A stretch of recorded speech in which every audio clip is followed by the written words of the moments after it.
Hey everybody, Dr. Diane here, talking about top tips to empower your self-worth when you are in love, when you're in relationships. And one of the things I find is that so much of the time we have these stories that run through our brain, right? Like for some of my work, when I work with chronic illness people, one of the things that comes up a lot, for example, is I'm never going to get well, right? So with self-worth and love, it can be stories around like, I'm not good enough, I'm not pretty enough, he's not going to like me because of my love handles, I'm not this, I'm not that, I should this, I should that.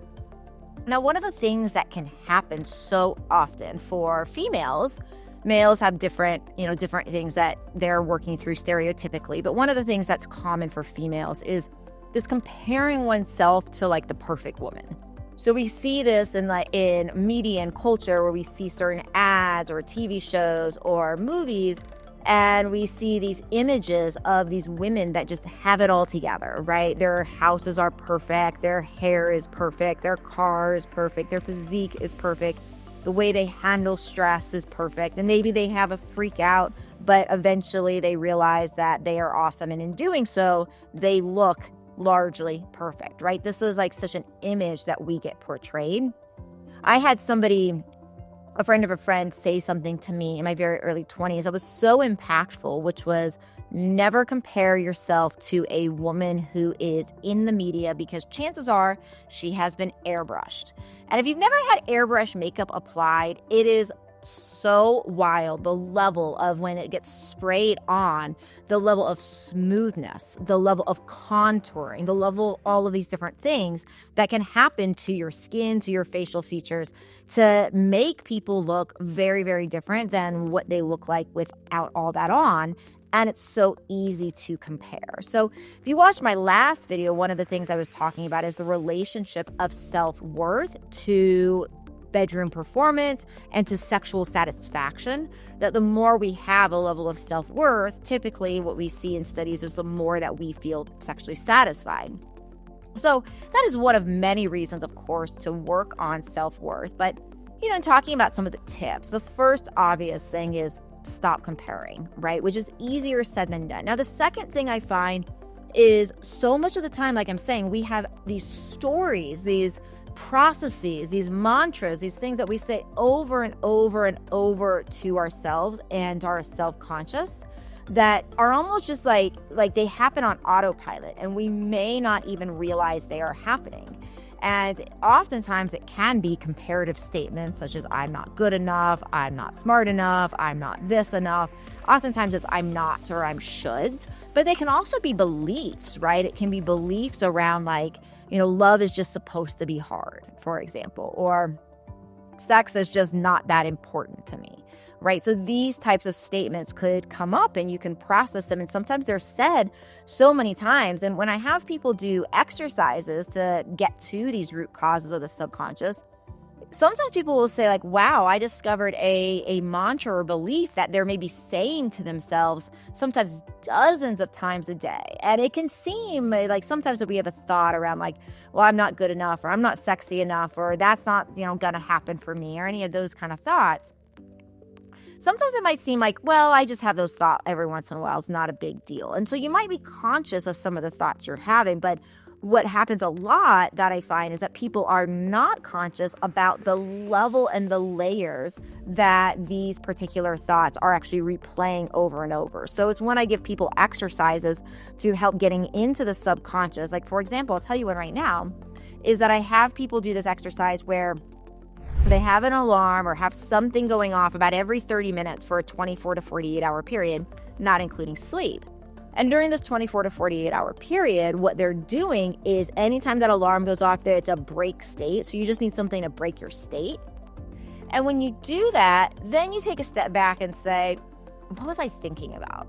What was just going through my brain? And you just write it down. You don't judge it. You don't spend time with it. This is just data collecting activity. And it's a way to break thought, to actually break your state and to start tracking. And that's where I have people do this. And then at the end of the couple-day experiment, when you go back and read these, oftentimes people will find oh my gosh, I had that thought. That is not a self-esteem. That's not a self-love thought. And I'm having this thought 50 times in 2 days, right? So you can see then, because thoughts will generate emotions and feelings, right? If I say over and over again, and I really feel into like, I am beautiful, I'm sexy, I'm, worthy of love and all these things.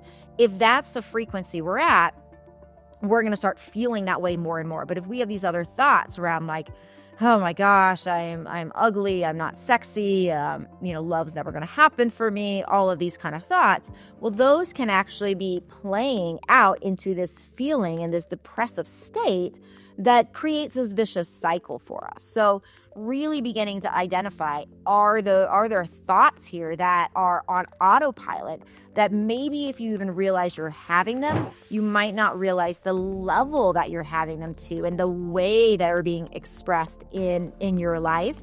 And it actually might not only be impacting your self-worth and your love and your emotional intimacy life, but it could be impacting your sexual intimacy life as well. So that's another huge tip on really working to empower your self-worth. And the way I have people work with stuff like that is through paradox, right? I think as humans, we are really, oftentimes we think in this black and white way, and we think like an either or type of mechanism. Either I'm beautiful or I'm ugly. Either I'm wealthy or I'm poor. Either I'm attractive or I'm not, like whatever it may be, right? So we think in this like polarity type of way versus saying like, oh, sometimes, both things are true. Sometimes we can love something about a person, and we love this person. We can actually really not like something about this person too, right? So that's an easy one to get. So when it comes to like self-improvement and when it comes to improving self-worth, one of the things I find is that this both and type of scenario really helps people. So from a both and, this is doing things like, okay, well, if we find ourselves thinking something like, well, I'm not worthy of love, then allowing ourselves, instead of shaming that part of ourselves, which I think is what so many people wind up doing in these types of practice, like, oh, that's bad, that's me being bad.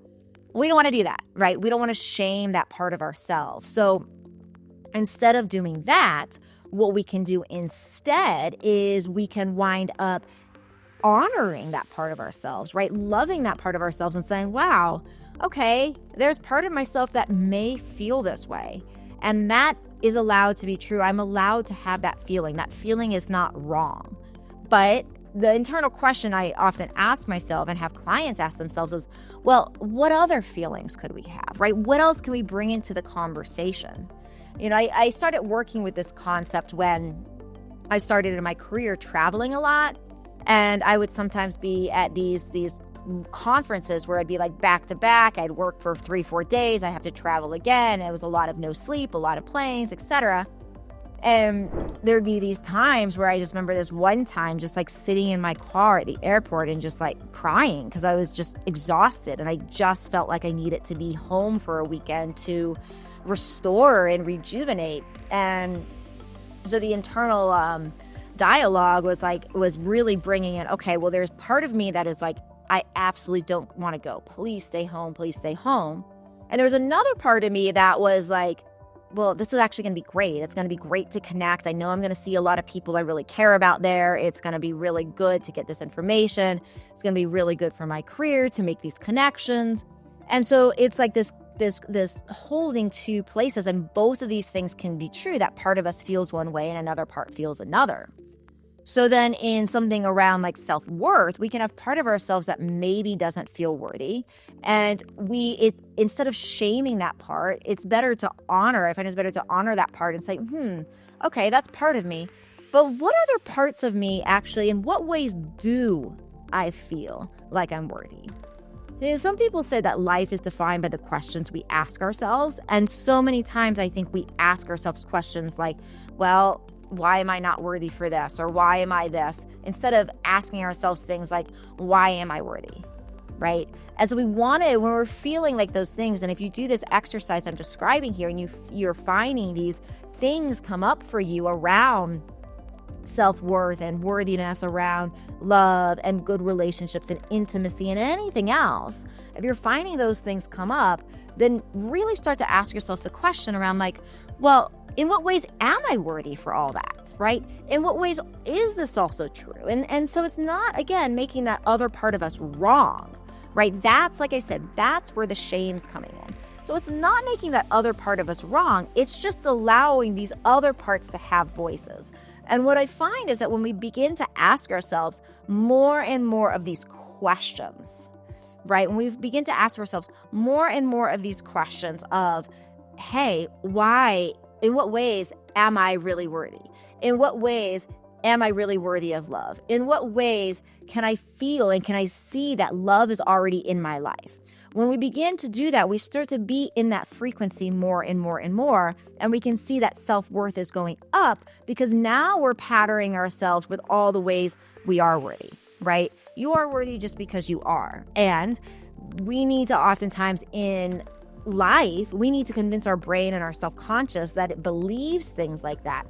So sometimes by looking for ways of like, oh yeah, I'm worthy because I am, and look at all the wonderful ways, and this is like my prompt to you, is to say to yourself, look at all the wonderful ways that I am awesome, right? Saying that to yourself and seeing what comes up can really help with the self-worth. And again, this trickles into libido because of what I've talked about in previous episodes of there's been so much we say around self-worth, self-esteem, love, and all of these things being connected. Remember that we see in studies that there's a direct relationship with how we feel about ourselves and sexual satisfaction.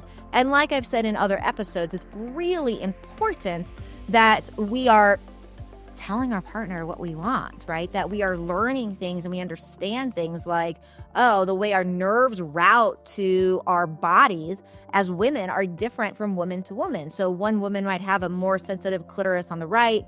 Another woman might have a more sensitive clitoris on the left based upon nerve distribution.